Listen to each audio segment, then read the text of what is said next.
नमस्कार विद्यार्थी मित्रांनो, मी नितीन वानखेडे सर। आज आपण बघणार आहोत संकीर्ण प्रश्न संग्रह 2। त्यामधील आपला प्रश्न क्रमांक चालू होता 5।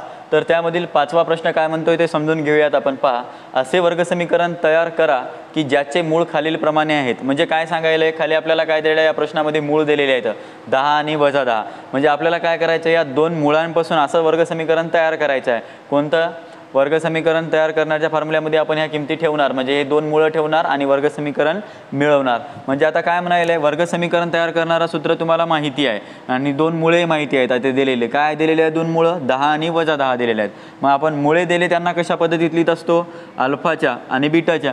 तर मग अल्फा बरोबर काय लिहूत आपण 10 व बीटा बरोबर काय लिहूयात -10। हे दोन मुळे झाली।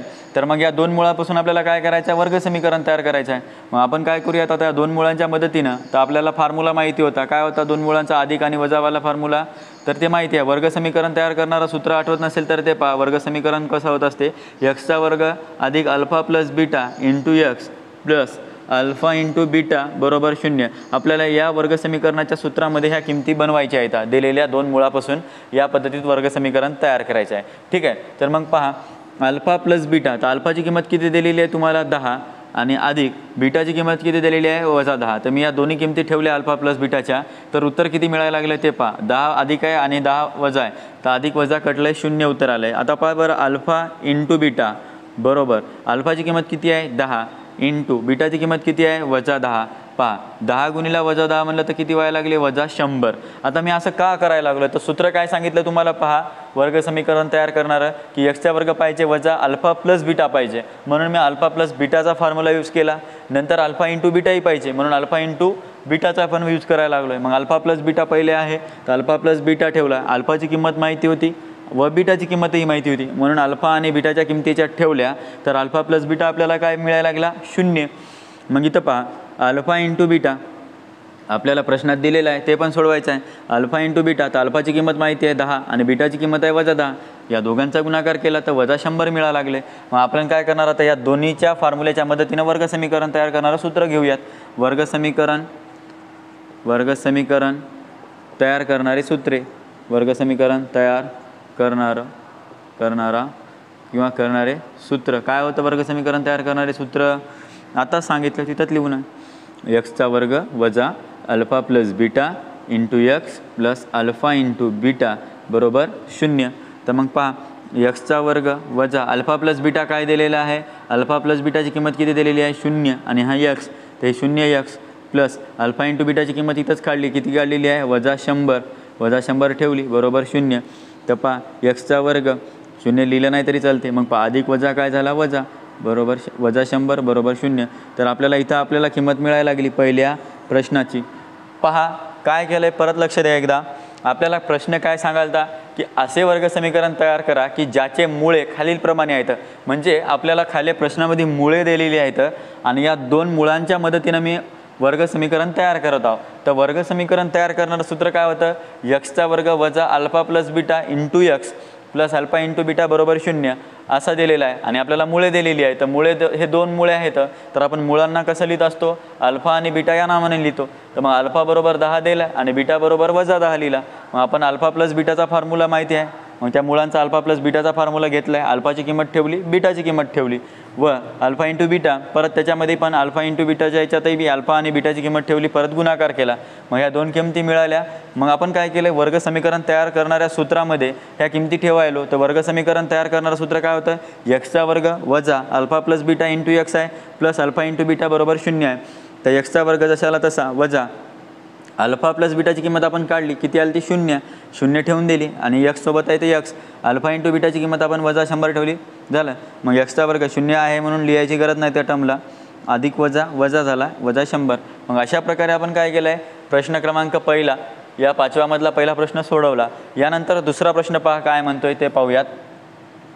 परत पहा, अल्फाची किंमत किती दिलेली आहे 1 - 3√5 व बीटाची किंमत किती दिलेली आहे 1 + 3√5। तर याच्यामध्ये पण आपण काय करणार आहे, अल्फा प्लस बीटाची व्हॅल्यू काढणार आणि एक अल्फा इंटू बीटाची काढणार। मग पहा, अल्फा प्लस बीटा बरोबर अल्फाची पहा 1 - 3√5 पहा, आणि पुढे काय केलेलं आहे, प्लसमध्ये आहे तर +1 + 3√5 तर आता एक लक्षात येत असेल तुम्हाला तर पहा, हे 1 प्लस प्लसमध्ये आहे, हे मायनस आहे आणि हे प्लस आहे, तर कॅन्सल झाला. 1 अधिक 1 किती आलं आहे 2. तर अल्फा प्लस बीटाची किंमत आपल्याला मिळाली 2. तर आता नंतर काय सांगणार याच्यामध्ये आपण अल्फा इंटू बीटा. तर अल्फा इंटू बीटाचा फॉर्म्युला माहिती आहे. मग अल्फाची किंमत किती दिलेली आहे 1 मायनस 3√5 गुणिला 1 प्लस 3√5. ठीक आहे. हे लिहिल्यानंतर काय करत होतो आपण, या टर्मनं या टर्मला गुणत असतो आपण. 1 1ला गुणलं पहा 1 1ला गुणल्यानंतर 1 पुन्हा 3ला गुणायचं आहे, प्लस मायनस मायनस झाला 3√5. परत पहा मायनस 3√5 याला गुणलं परत 1ला, तर पहा मायनस 3√5 पहा 3√5 पुढे पहा. आता हे मोडून घेऊया आपण. ठीक आहे. आता लास्टला काय केलेलं आहे पहा, 1ला गुणल्यानंतर आता मायनस प्लस परत मायनस आला, परत या दोघांनी एकमेकांना गुणलं. समजा 3√5 3√5ला 3 त्रिक काय झाला 9 आणि √5 √5ला गुणलं तर √5चा वर्ग. ठीक आहे.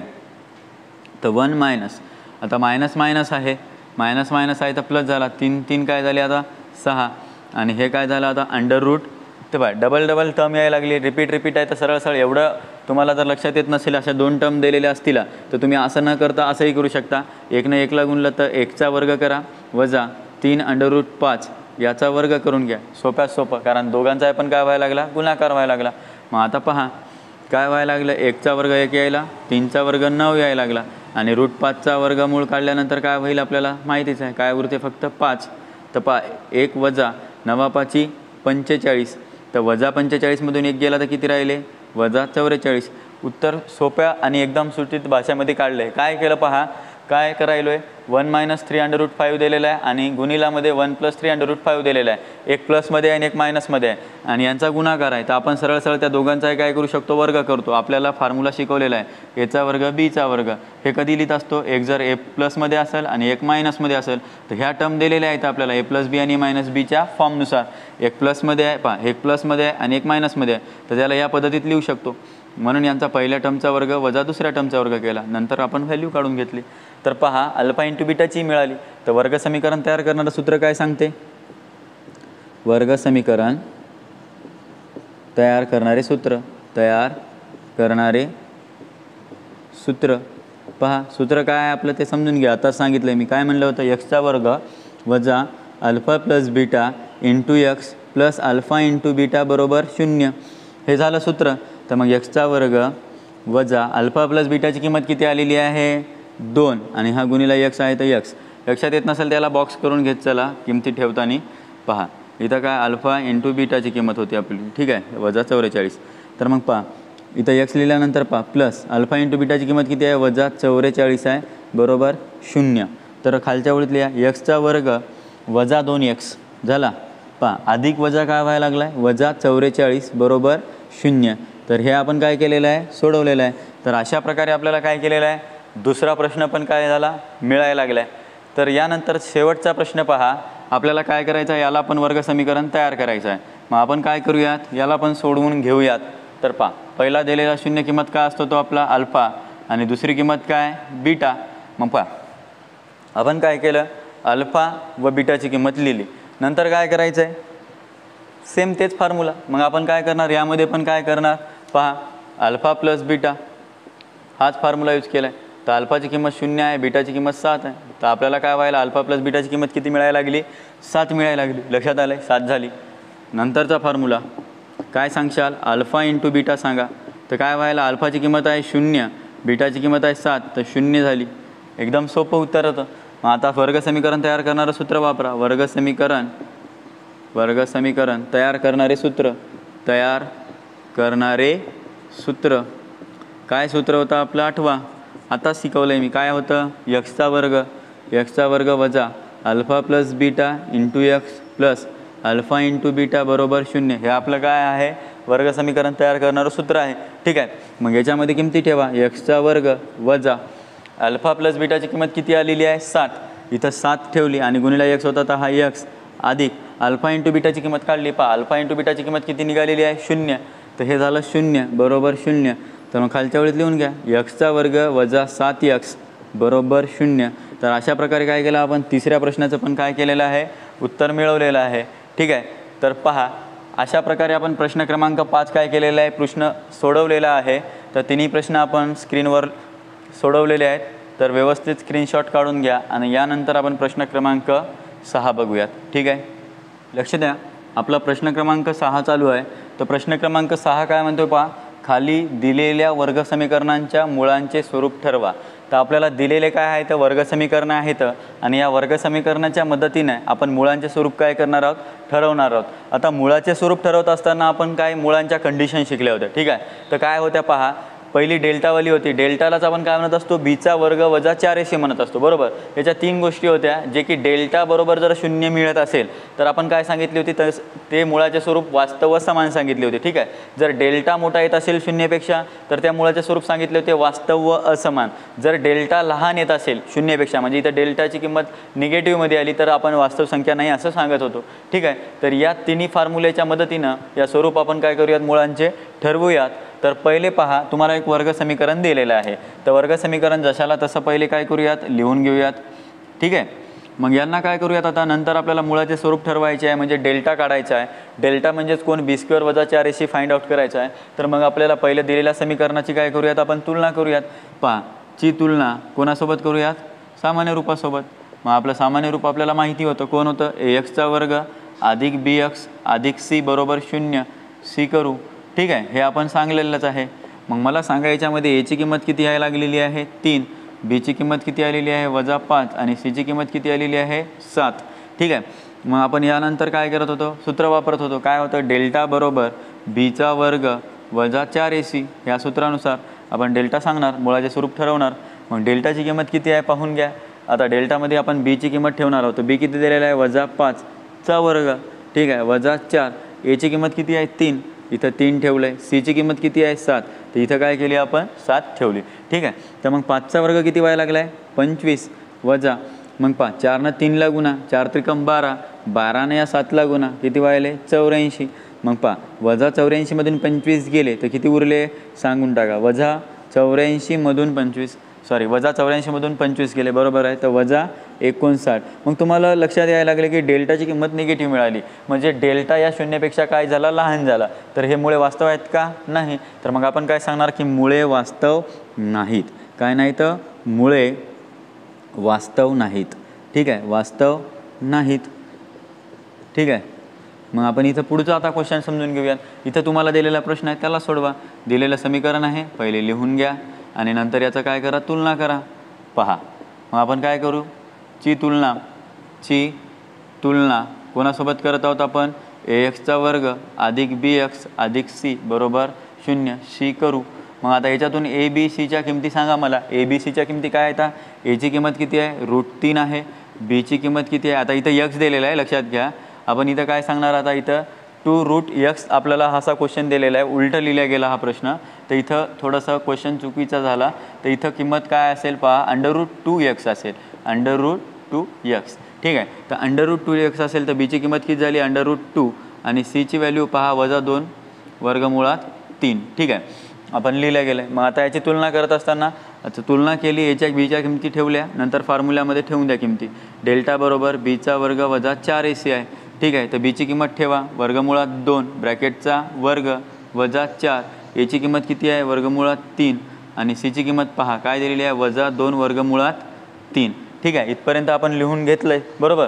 तर मग मला सांगा, वर्ग आणि मूळ काय व्हायला लागला, कॅन्सल. तर इथं उरला 2 वजा, पहा इथं 4 आहे, आता वजा आहे, वजा वजा पहा इथे अधिक करून टाकू आपण. 4 दुनी 8 केलं आहे. ठीक आहे, √3 √3ला गुणलं, √3 गुणिला √3. ठीक आहे, या 4 या 2ला गुणलं, वजा वजा अधिक केले, लक्षात आलं. ठीक आहे, पुढे 2 अधिक 8 जशाला तसा, √3 √3ला गुणलं तर काय होत असते, √3चा वर्ग. ठीक आहे, तर 2 अधिक 8, √3चा वर्ग आणि मूळ कटला तर उरले 3. ठीक आहे, तर 2 अधिक 8 त्रिक 24 झाले. तर पहा 8 त्रिक 24, 24 अधिक 2 किती झाले, 26. तर म्हणजे मला डेल्टाची किंमत किती मिळायला लागली, 26 मिळायला लागली, पॉझिटिव्ह मिळाली. बरोबर, डेल्टा काय मिळायला लागला आहे, पॉझिटिव्ह मिळायला लागला. म्हणजे वास्तव हे काय आहे, असमान आहे.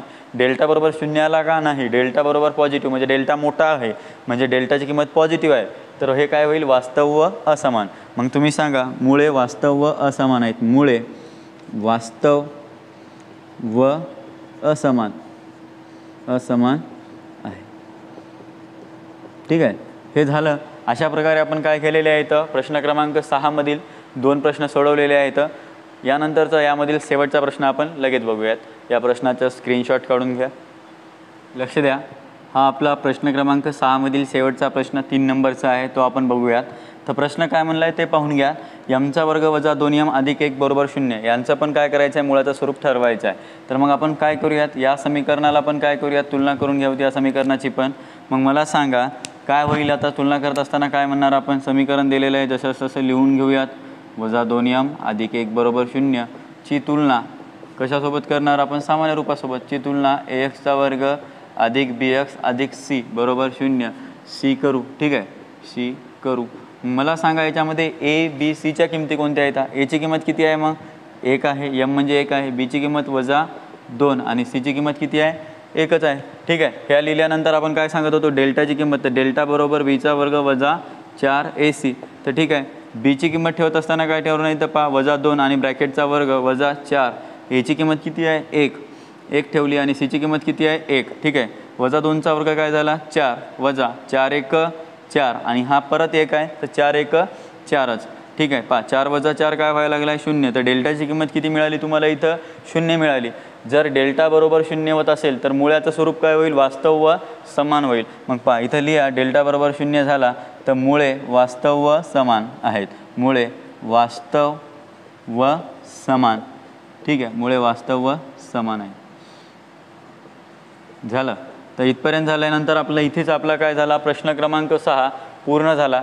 यानंतर आपण काय करूयात, लगेच प्रश्न क्रमांक 7 बघूयात. ठीक आहे, स्क्रीनशॉट काढून घ्या. लक्ष द्या. प्रश्न क्रमांक आपला 7 चालू आहे. प्रश्न क्रमांक 7वा काय म्हणतोय पहा, खालील वर्ग समीकरणे सोडवा. म्हणजे दिलेल्या प्रश्नामध्ये आपल्याला काय करायचं आहे, आता पहा इथं प्रश्न दिलेला आहे त्या वर्ग समीकरणाच्या पद्धतीनं सोडवायचं आहे. म्हणजेच याला काय करायचं आहे, जर वर्ग समीकरण दिलं नसेल तर याला वर्ग समीकरण बनवा आणि वर्ग समीकरणात सोडवल्यानंतर आपल्याला एक्सची किंमत मिळते. तर इथं काय करायचं, आपल्याला एक्सच्या किमती काढायच्या आहेत वर्ग समीकरणाच्या मदतीनं. ठीक आहे. तर इथं पहा तुम्हाला अपूर्णांक दिलेला आहे, तर पहिले अपूर्णांकाला आपण काय करूयात, सोडवून घेऊयात. नंतर काय करूयात, एक्सची किंमत काय करूयात, काढूयात. ठीक आहे. तर पहिले पहा इथं काय दिलेलं आहे तुम्हाला, 1/x अधिक 5 बरोबर 1/x वर्ग. या अपूर्णांकामध्ये तुम्हाला पहिला क्वेश्चन दिलेला आहे. तर या पहिल्या अपूर्णांकाच्या क्वेश्चनला तुम्हाला समीकरण बनवावं लागेल. नंतर समीकरणाला एक तर तुम्ही सूत्राच्या सहाय्यानं सोडवा किंवा अवयव पद्धतीनं सोडवा आणि एक्सची किंमत तुम्ही मिळवा. ठीक आहे. तर पहिले काय करूयात पहा, इथं दिलेली एक किंमत आहे, आपण तो काय करूयात, पहिले क्वेश्चन घेऊयात. ठीक आहे. तर x अधिक 5 बरोबर 1/x वर्ग. ठीक आहे. तर आपण काय करूयात, यांचा पहिले तिरपा गुणाकार करून घेऊयात. ठीक आहे. तर पहिले काय करूयात, यांचा तिरपा गुणाकार करू. ठीक आहे, तिरपा गुणाकार करू. मग आता मी काय सांगलं यांना, तुम्हाला तिरपा गुणाकार करायला सांगलं आहे. तर मग तिरपा गुणाकार करून घ्या यांचा. x² 1ला जर गुणलं तर काय व्हायला, x वर्ग. ठीक आहे. मग बरोबर x अधिक 5 1ला गुणलं तर काय व्हायला, x अधिक 5च. ठीक आहे. इथपर्यंत आलं आहे. परत काय करा, या पूर्ण टर्मला उजव्या हातावरची डाव्या हाताकडे आणून घ्या. तर पहा x वर्ग इकडे आल्यानंतर तो वजा होईल, x वर्ग वजा x वजा 5 बरोबर 0. ठीक आहे. इथपर्यंत आपल्याला काय झालं आहे, समीकरण मिळून गेलं. इथं पहा तुम्हाला वर्ग समीकरण मिळालं, x वर्ग वजा x वजा 5 बरोबर 0. इथं मिळाल्यानंतर या समीकरणाची आपण तुलना करूयात. ठीक आहे. तर मग पहा दिलेल्या वर्ग समीकरणाची तुलना करूयात. x वर्ग वजा x वजा 5 बरोबर 0 ची तुलना करू. कोणासोबत करत आहोत तुलना आपण, पहा बरं, ax वर्ग अधिक bx अधिक c बरोबर 0 सी करू. ठीक आहे. मग याच्यासोबत करत असताना आपल्याला आता a b आणि c च्या किमती मिळाल्या. तर a ची किंमत किती आहे, 1, b ची किंमत किती आहे, वजा 1 आणि c ची किंमत किती आहे, वजा 5. ठीक आहे. तर ह्या a b आणि c च्या किमती मिळाल्यानंतर आपण काय करणार, आता ह्या किमती काय करणार, सूत्रामध्ये ठेवणार. तर आपल्याला माहिती आहे सूत्र काय होतं आपलं, b चा वर्ग वजा 4ac हे सूत्र होतं. ठीक आहे. तर मग b चा वर्ग वजा 4ac मध्ये किंमत ठेवून घ्या. b ची किंमत किती आहे दिलेली आहे, वजा 1चा वर्ग वजा 4. 1 ची किंमत किती आहे, 1च आहे a ची किंमत. आणि c ची किंमत किती आहे, वजा 5. 1चा वर्ग 1 वजा पहा वजा वजा आलेला आहे, तर अधिक करून टाका. 4 1 4 5 20. तर पहा b² वजा 4ac ची किंमत तुम्हाला मिळाली, तर आता 21 मिळाली. म्हणजे तुम्ही काय सांगशाल की b² वजा 4ac ची किंमत तुम्हाला किती मिळाली, 21 मिळाली. तर हे काय करायचं, आता सूत्रामध्ये ठेवायचं आहे. तर आपण काय करूयात, याला सूत्रामध्ये ठेवूयात. सूत्रानुसार काय म्हणणार, आता पहा इथे सूत्रानुसार काय फॉर्म्युला होता आपल्याला माहिती आहे. फॉर्म्युला काय सांगलेला आहे आपला, आठवून घ्या. ठीक आहे. सो एक्स इक्वल्स टू वजा बी अधिक वजा वर्गमुळात बीचा वर्ग वजा 4ac छेद 2a. ठीक आहे. हा क्वेश्चन आपण नेक्स्ट बघू याच्यानंतर. ठीक आहे. तर पहा एक्स बरोबर वजा बी किंमत किती आहे पहा. वजा बीची किंमत किती दिली वजा 1, तर वजा 1 ठेवली अधिक वजा वर्गमुळात बीचा वर्ग वजा 4ac आहे. बीचा वर्ग वजा 4ac ची किंमत किती काढली आपण 21 काढली. तर वर्गमुळात 21 ठेवून द्या 2 आणि याची किंमत किती काढलेली आहे 1 आलेली आहे 1 ठेवून द्या. पहा वजा वजा झाला अधिक 1 अधिक वजा वर्गमुळात 21 आणि छेदात 2. तर मला सांगा 21चे वर्गमूळ करतो म्हणलं तर निघणार आहे का नाही निघणार आहे 21ला. तर 7 त्रिक 21 त्याला असं डायरेक्टली वर्गमूळ तर काढता येत नाही, फक्त भाग चालला आहे पण आपल्याला वर्गमूळ करता येत नाही आहे. म्हणून काय करूयात याला एकदा अधिकची टर्म आणि एक वजाची टर्म बनवूयात.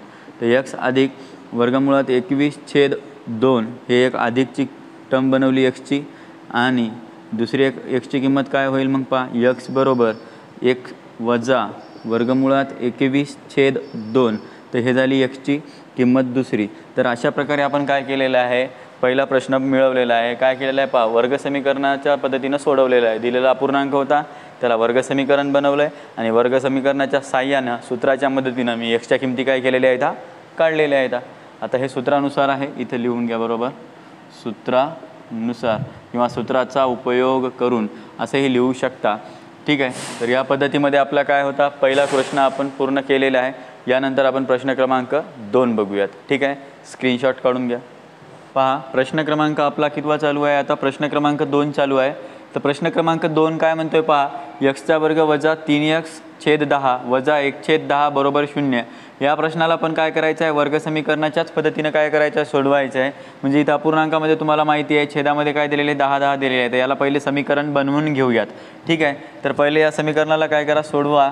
म्हणजे काय करणार आपण पहा दिलेलं समीकरण काय एक्सचा वर्ग वजा 3x छेद 10 वजा 1 छेद 10 बरोबर 0. तर इथं 10 छेदामध्ये आहे तर याला काय करून आपण काढून टाकूत कारण अपूर्णांक आहे समीकरण होणार नाही आहे. तर म्हणून आपण काय करू पहिले 10ने याला काय करूयात भागाकारात आहे म्हणजे काय करू 10ने गुणू. ठीक आहे. 10ने गुणल्यानंतर काय व्हायला पहा 10 गुणिला एक्सचा वर्ग 10 गुणिला एक्सचा वर्ग वजा आता पहा इथं 10 गुणिला 3x छेद 10 वजा 10 गुणिला 1 छेद 10 बरोबर 0. ठीक आहे.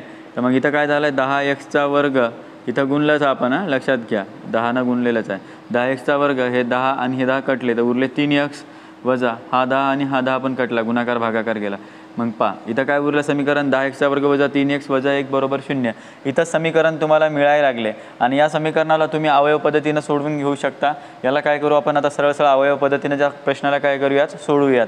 पहा 10xचा वर्ग वजा 3x वजा 1 आहे. ठीक आहे. तर मग याला काय करतो मी अवयवच्या पद्धतीनं सोडवतो. अवयवच्या पद्धतीत काय करत असतो आपण पहिल्याचा आणि शेवटच्याचा काय करत असतो आपण गुणाकार करत असतो. पहिला कोण अंक आहे पहा 10 आहे आणि शेवट कोण आहे 1. तर लक्षात घ्या इथं आपण ब्लॅकने करूयात. ठीक आहे. तर पहिला अंक दिलेला आहे 10 आणि दुसरा अंक दिलेला आहे वजा 1. तर वजा 1चा काय करत आपण गुणाकार करायलो 10 गुणिला वजा 1 तर काय व्हायला लागले वजा 10. तर वजा 10चे असे 2 भाग पडायचे की ते मधली संख्या मिळाली पाहिजे वजा 3. ठीक आहे. तर मला सांगा वजा 3 उत्तर आलं पाहिजे आपल्याला. तर मला सांगा आता काय कशानं गुणशाल मग 5 दोन्ही 10. ठीक आहे. 5 दोन्ही 10 आपण गुणाकार करूयात कारण 5नं 2 गुणलं तर 5ला 2 गुणलं तर 10 उत्तरं यायला लागले आणि आपल्याला वजा 3 उत्तर आणायचं होतं. मग इथं पहा वजा मोठ्यावाल्याला साईन देऊ आणि लहान्याला प्लसच देऊन टाकू. ठीक आहे. मग आता इथं चल कोणता लागेल x आहे तर इथं पण x जोडा आणि हे सगळी टर्म याच्या जागी मधल्या टंकीच्या जागी लिहून घ्या. ठीक आहे. मग मला सांगा काय व्हायला लागलं आहे 10xचा वर्ग वजा कोण आलेला आहे 5x अधिक 2x वजा 1 बरोबर 0. तर इथं काय करणार आता 2च्या टर्म बनवून घ्या. 2च्या टर्ममध्ये पहिल्या मग पहा इथं काय केलं आहे मी 10xचा वर्ग आणि 5 दिलेला आहे. तर मी काय करणार समजा 10xचा वर्ग आहे तर त्याच्यातून काय करायचं आहे 2 काढा किंवा 5 बाहेर काढा तुम्हाला लक्षात येऊन जाईल. पहा इथं 5x आहे म्हणून आपण काय केलं आहे 5x जर बाहेर काढला तर इथं काय उरलं आहे आता 10 पाहिजे आपल्याला इथं मधामध्ये 10 आलं पाहिजे उत्तर. तर इथं कोणती संख्या येईल मग यातल्या अंकाने यातल्या अशा अंकाला गुणा की आपलं उत्तर काय मिळालं पाहिजे 10xचा वर्ग. तर 5 दोन्ही 10 व्हायला लागले बरोबर. मग इथं काय येईल 2x कारण 5xनं 2xला गुणलं तर पहा 5 दोन्ही 10 आणि xचा वर्ग उत्तर मिळालं वरची मिळालं. मग इथं काय आलं 2x. ठीक आहे. तर वजा आता 5नं कितीला गुणल्यानंतर 5x येईल 1लाच झालं वजा 1 झालं. मग पुढे काय सांगशाल आता पहा, इथं 2x वजा 1 आहे, तर सरळ सरळ 1नं काय करू, 2x वजा 1ला गुणूयात, बरोबर 0 झालं. 1नं गुणलं. मग मला सांगा नवीन टर्म कोणती मिळाली, 5x अधिक 1x. जुनी आहे ते पहिले लिहून घ्या, 2x अधिक 1 आणि 5x अधिक 1 हे नवीन लिहून घ्या आणि 0 देऊन टाका. 0 हा या दोन टर्मला वेगळा लावा. आता 2x अधिक 1 बरोबर 0 आणि 5x अधिक 1 बरोबर 0 हे लावला 0 याचा याला, तर 2x बरोबर हे अधिक 1 इकडे टाकला तर वजा 1 झाला आणि 5x बरोबर हा अधिक तिकडे गेला तर वजा झाला. तर एक्सची किंमत काय व्हायली, वजा 1. गुणाकारातला तिकडे नेला 2 तर भागाकारात गेला, तर एक्सची किंमत झाली वजा 1/2. परत इकडे पहा, एक्सला पण 5ला पण तिकडे न्या, वजा 1/5, कारण इकडे गुणाकारात आहे तिकडे गेल्यानं भागाकारात गेला. तर अशा प्रकारे आपण काय केलेलं आहे, प्रश्न क्रमांक 2 सॉल्व केलेला आहे. तर प्रश्न क्रमांक 2 झाला. लगेच आपण प्रश्न क्रमांक काय करूयात, 3 बघूयात. तर आपला प्रश्न क्रमांक 3 चालू होता. तर प्रश्न क्रमांक 3 काय म्हणतोय पहा, 2x अधिक 3 ब्रॅकेटचा वर्ग बरोबर 25. तर या प्रश्नाला आपण काय करायचं आहे, वर्ग समीकरणाच्याच पद्धतीने काय करायचं आहे, सोडवायचं आहे. तर काय करूयात पहा, पहिले पहा प्रश्न दिलेला जशाला तसा लिहून घेऊ. 2x अधिक 3 ब्रॅकेटचा वर्ग बरोबर 25. तर मला सांगा इथं आता x अधिक b म्हणजे किंवा a अधिक b ब्रॅकेटचा वर्ग, आपण हा जर फॉर्म्युला घेतो म्हणलं इथं कोणता फॉर्म्युला लागायला लागला आहे हे लक्षात घ्या. इथं फॉर्म्युला लागायला लागला आहे पहा आपल्याला कोणता, a अधिक b ब्रॅकेटचा वर्ग आणि याचं विस्तारित रूप काय आहे, a चा वर्ग अधिक 2ab अधिक b चा वर्ग. हे आपल्याला माहिती आहे की याचं विस्तारित रूप आहे. तर मग आपल्याला काय करायचं आहे, हा फॉर्म दिलेला आहे, हा फॉर्म इथं काय करायचा आहे, लिहायचा आहे, विस्तारित रूप करायचं आहे. तर मग करून घ्या याला, म्हणजे याला एला या 2x समजा आणि बीला हा 3 समजा आणि विस्तारित रूप करून घ्या. तर मग सांगा 2x वर्ग अधिक 2, इथं एच्या ठिकाणी कोण आहे आपला 2x आहे आणि बीच्या ठिकाणी कोण आहे 3 आहे. तर मग लिहा 2x आणि गुणिला बी म्हणजेच कोण आहे 3 आणि अधिक बीचा वर्ग म्हणजेच कोण 3चा वर्ग आणि पुढे कोण आहे इक्वल्स टू मध्ये 25. तर हे लिहिलं आहे 25. ठीक आहे. मग याला पहिले सॉल्व करा. 2x वर्ग काय व्हायला, 4x वर्ग अधिक 2नं 3ला गुणलं तर बेत्रिक 6, 6 आणि 2ला गुणून घ्या 6नं तर 12x अधिक 3चा वर्ग काय झाला 9 बरोबर 25. ठीक आहे. मग पुढे पहा 4x वर्ग अधिक 12x अधिक 9 आणि या 25ला इकडे आणलं तर वजा 25 बरोबर 0. ठीक आहे. पुढे काय करशाल, 4x वर्ग अधिक 12x वजा 25मधून 9 गेले तर वजा 16 बरोबर 0. तर आता पहा समीकरण मिळालं, पण समीकरण मिळत असताना आपल्याला एक गोष्ट लक्षात आली की इथं 4 आहे 12 आणि इथं 16 आहे वजा 16. तर या पूर्ण समीकरणाला 4नं भाग जाते, कारण इथल्या तिन्ही अंकाला भाग चालला म्हणून आपण काय करू, याला 4ने भागू. ठीक आहे. मग याला 4ने भागून घ्या. भागल्यानंतर काय व्हायला पहा, x वर्ग 4 × 4 म्हणल्यानंतर अधिक 4 × 3 12 तर 3चा भाग गेला वजा 4 × 4 16 तर इथं 4चा गेला. तर इथे एक आता छोटंसं समीकरण आपल्याला मिळायला लागले. तर मग आपण काय करूयात, या समीकरणाला अवयव पद्धतीनं काय करूयात, सोडून घेऊयात. अवयव पद्धतीनं सोडत असताना काय करत असतो आपण, पहिल्या आणि शेवटच्याचा गुणाकार. पहिल्याचा सहगुणक कोणी नाही म्हणजेच कोण आहे 1 आणि शेवट कोण आहे वजा 4. तर या दोघांचा गुणाकार करा, 1 गुणला वजा 4 वजा 4. तर असे याचे 2 अवयव पाडायचे की ते मधली संख्या मिळाली पाहिजे त्या समीकरणाच्या. तर आपल्याला 3x आणायचं आहे. तर मग मी काय कराल, असे 2 अवयव कोणते घेईल, 4 × 1 = 4, पण आपल्याला अधिक 3x उत्तर पाहिजे म्हणून मी पहिल्याला अधिक देईल, दुसऱ्याला वजा साईन देईल आणि चल कोणता आहे x. तर हा x लावला आहे. ठीक आहे. मग याला काय करा, आता सोडून घ्या. मग काय करायचं, इथं ते 2 अंक ठेवून घ्यायचे, x वर्ग अधिक 4x वजा 1x वजा 4 बरोबर 0. ठीक आहे. मग इथं 2 2चे परत अवयव हे पाडा, भाग पाडा. मग आता या x वर्ग अधिक 4x मधून x कॉमन काढला मी, तर मधात कोण राहिलं x अधिक 4 वजा इथं 1 कॉमन काढला तर परत वजा 1 कॉमन काढला तर इथं x अधिक 4च राहील. ठीक आहे. आणि आपल्याला माहिती आहे की इथं जे टर्म मिळते अधिक तिकडे पण ते मिळायला पाहिजे, दोन्ही टर्म सारख्या. आता पहा हे 2 वेळा झालं आणि हे नवीन आलेली एक टर्म. ठीक आहे. तर 1 वेळात लिहून घ्यायचं x अधिक 4 आणि त्याच्यासोबत नवीन आलेली टर्म लिहून घ्यायची. ठीक आहे. आणि 0.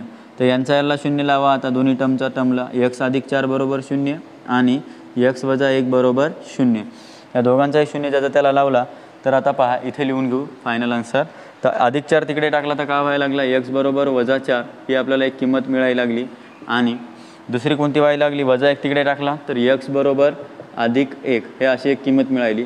अशा प्रकारे आपल्याला काय मिळाली, x ची किंमत 1 वजा 4 आणि x ची किंमत 1 अधिक 1 अशी किंमत मिळाली. आणि आपण याच प्रकारे पूर्ण तिसरा क्वेश्चन कंप्लीट केलेला आहे. यामध्ये दुसरा आणि तिसरा प्रश्न पूर्ण झालेला आहे. या प्रश्नाचे व्यवस्थित स्क्रीनशॉट काढून घ्या. ठीक आहे. यानंतर आपण प्रश्न क्रमांक 4 बघूयात. 7 चालू होता, त्यामधील प्रश्न क्रमांक आपला 4 चालू आहे. ठीक आहे. तर पहा चौथा प्रश्न काय म्हणतोय पहा, m चा वर्ग अधिक 5m अधिक 5 बरोबर 0. दिलेल्या प्रश्नाला वर्गसमीकरणाने सोडवायचं आहे. तर पहिले आपण काय चेक करतो की ते दिलेला प्रश्न हा वर्गसमीकरण आहे किंवा नाही. तर आतापर्यंतचे प्रश्न आपण जे बघितले त्याच्यामध्ये नव्हते, आपण तयार केला. पण आपल्याला हा प्रश्न चौथा जो दिलेला आहे तो ऑलरेडी वर्गसमीकरण आहे, बरोबर. कारण पहा, सर्वात मोठा घातांक 2 आहे, चल आहे इथे एकच, आणि नंतर कॉन्स्टंट टर्म आहे, बरोबर, स्थिरांक, बरोबर. हे समीकरण आहे वर्गसमीकरण. तर या समीकरणाला काय करूयात आपण, आता पहा, दिलेला प्रश्न पहिले जशाला तसा लिहून घेऊ, ठीक आहे, आणि याची तुलना करू आणि नंतर एक्सची किंमत सांगूया, ठीक आहे. तर मग पहा, ची तुलना काय केली, पहिले आपण याची तुलना करत आहोत. तर तुलना करू, कोणासोबत करायला तुलना, ax² अधिक bx अधिक c बरोबर 0, ची तुलना करू, ठीक आहे. मग आता मला सांगा, याच्यामध्ये तुलना करत असताना मी a ची किंमत काय सांगेल 1, b ची किंमत काय सांगेल 5 आणि c ची किंमत काय सांगेल परत 5. आणि हे सांगत असताना मी तुम्हाला फॉर्म्युला सांगितला होता, याच्यातला कोणता होता, b² वजा 4ac. तर मग मला सांगा b ची किंमत किती दिलेली आहे सध्या इथं 5 आणि याचा वर्ग वजा 4. आता परत a ची किंमत किती आहे 1 आणि परत सांगा c ची किंमत किती आली 5, ठीक आहे. तर मग 5चा वर्ग किती व्हायला लागला आहे 25 वजा 4 1 4 आणि 4 5 20. तर मला सांगा 25 मधून 20 गेले तर उत्तर किती यायला लागले 4. तर मग आपल्याला किंमत मिळाली कशाची, b² वजा 4ac ची किंमत किती मिळाली 4 मिळाली. नंतर आपण सूत्रानुसार सांगत होतो, तर सूत्र कोणतं घ्यायचं आहे पहा. आता इथं m दिलेला चल आहे, तर m नुसार m बरोबर, ठीक आहे, इथं लिहून घ्या वाटलं असतं सूत्रानुसार, ठीक आहे. तर m बरोबर वजा b अधिक वजा वर्गमुळात bचा वर्ग वजा 4ac छेद 2a, ठीक आहे. लिहिला आपण इथपर्यंत कंप्लीट. मग आता मला सांगा, वजा b ची किंमत किती दिलेली आहे आपल्याला 5, तर इथं वजा 5 झाली, अधिक वजा वर्गमुळात किंमत किती दिलेली आहे इथं 4, तर इथं 4 लिहून टाका, आणि 2 a ची किंमत किती आहे 1, तर इथं 1 लिहून ठेवली. मग मला सांगा वजा 5 अधिक वजा, पुढे पहा अधिक वजा, आता इथं काय दिलेली आहे वर्गमुळात 4 आणि खाली काय व्हायला लागली 2 1 2. तर आपण पूर्ण उत्तर काय केलेलं आहे इथं काढलेलं आहे, वर्गमूळ 4 ची किंमत निघणार नाही. मग आता या कंडिशनला आपण काय सांगणार, याच्या दोन्ही किमती सांगणार. तर पहा काय मिळाल्या दोन्ही किमती, पहा एक m ची व्हॅल्यू मिळाली वजा 5 अधिक वर्गमुळात 4 छेद 2, ठीक आहे, ही झाली 1. आणि दुसरी कोणती किंमत आहे ते लक्षात घ्या, इथे लिहून घेऊ आपण. दुसरी किंमत आहे m बरोबर वजा 5 वजा वर्गमुळात काय दिलेली आहे 4 छेद 2, हे दुसरी किंमत आहे, ठीक आहे. अशा प्रकारे आपण काय केलेलं आहे, पहिला पूर्ण प्रश्न पूर्ण केलेला आहे. पहा हे प्रश्न पूर्ण झाला आहे. आता दुसरा 5व्या नंबरचा प्रश्न पण सेम तसाच आहे. याला आपण काय करूया, सोडून घेऊयात, म्हणजे दिलेल्या समीकरणाची तुलना करू. 5m वर्ग अधिक 2m अधिक 1 बरोबर 0 ची तुलना ax वर्ग अधिक bx अधिक c बरोबर 0 शी करू, ठीक आहे, शी करू. मग मला सांगा, करत असताना a ची किंमत किती मिळाली 5, b ची किंमत किती आहे 2 आणि c ची किंमत किती आहे 1, तर 1 झाली, ठीक आहे.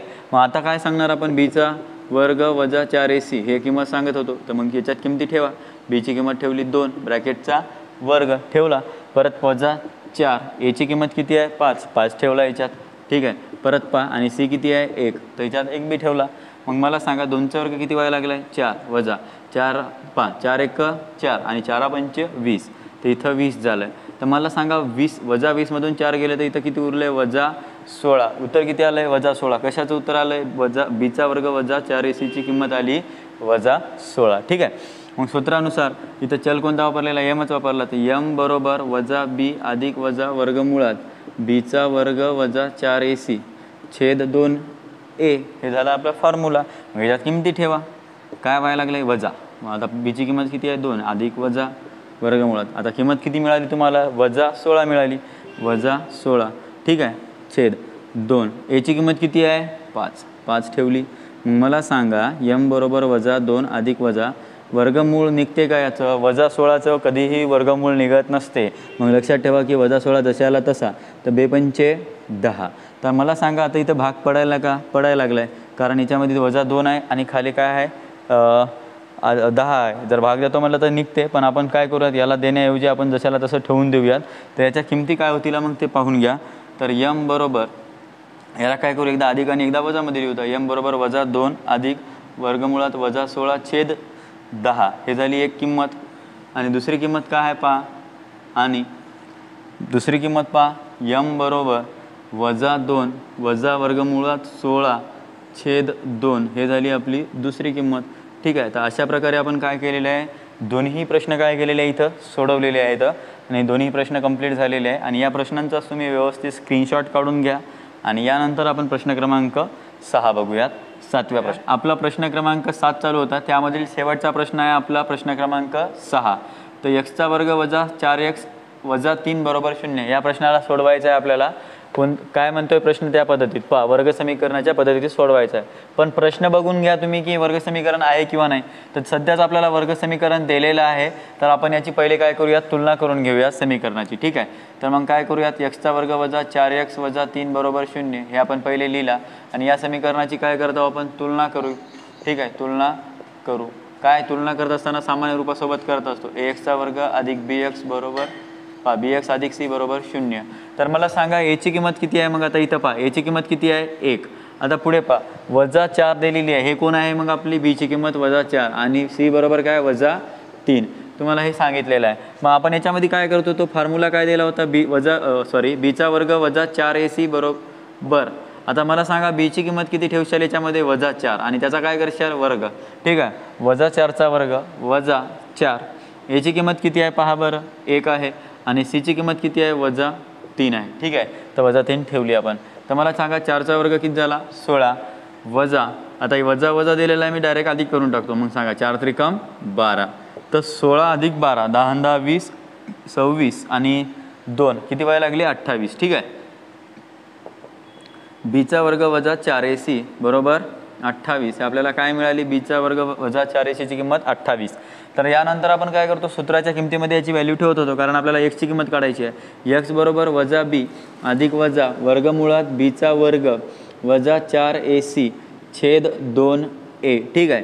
तर वजा b ची किंमत किती दिलेली आहे वजा 4, याला लिहा वजा 4 ब्रॅकेट करून अधिक वजा वर्गमुळात पहा b² वजा 4ac ची किंमत किती काढली 28, तर याला 28 ला लिहून घ्या आणि छेदामध्ये पहा 2a ची किंमत किती आहे 1. तर यांना पण काय करूयात आपण सोडूया. ठीक आहे. मग मला सांगा सोडवत असताना वजा वजा काय व्हायला लागलंय अधिक 4. ठीक आहे. x बरोबर अधिक 4 अधिक वजा, आता इथं 28 दिलेलं आहे वर्गमुळात 28 लिहून घ्या आणि छेदामध्ये पहा बे म्हणजे 2च. ठीक आहे. तर वजा वजा वजा घेतलाय अधिक 4 उरला. आता 28 ला फोडून घ्या, काय व्हायलंय 4 7 28 होतो. ठीक आहे. मग आपण 4 7 28 केलंय. x बरोबर मला सांगा आता इथं 4 आणि 7 आहे, तर 4चं वर्गमूळ निघते का, ते निघत असेल त्याला बाहेर काढून घेऊयात. मग मला सांगा 4चं वर्गमूळ निघायला लागले 4 अधिक वजा 2 वर्गमुळात 7 आणि छेदामध्ये 2. मला सांगा आता याच्यात काय करशाल, परत 2 ला कॉमन काढा. तर 2 अधिक वजा वर्गमुळात 7 ब्रॅकेट कंप्लीट आणि 2. तर हे 2 2 कटले, तर x बरोबर 2 अधिक वजा वर्गमुळात 7 उरला. ठीक आहे. 2 2 कटल्यानंतर 2 अधिक वजा वर्गमुळात 7 उरला. तर मला सांगा याची दोन किमती कोणत्या व्हायल्या, 2 अधिक वर्गमुळात 7 एक किंमत झाली, हे एक किंमत मिळाली आणि दुसरी किंमत काय व्हायली x बरोबर 2 वजा वर्गमुळात 7, x बरोबर 2 वजा वर्गमुळात 7 हे दुसरी किंमत व्हायला लागली. अशा प्रकारे काय केलं आपण त्याच्या दोन किमती काय केलेल्या आहेत काढलेल्या आहेत. ठीक आहे. तुम्ही इथे ठेवू शकता किंवा सरळ सरळ तिथपर्यंत जरी लिहिला तरी ठीक आहे. या प्रकारे आपण काय केलेलं आहे प्रश्न क्रमांक 6 सोडवलेला आहे. ठीक आहे. मग आपण काय करूयात पहा यानंतर प्रश्न क्रमांक 7 बघूयात. तर आजच्यासाठी आपण फक्त 6 प्रश्न बघूयात. तर आजचा व्हिडिओ तुम्हाला आवडला असेल तर लाईक शेअर आणि सबस्क्राईब करा आणि आपल्या मित्रांना पण शेअर करा, जेणेकरून त्यांचा फायदा होईल. ठीक आहे. धन्यवाद.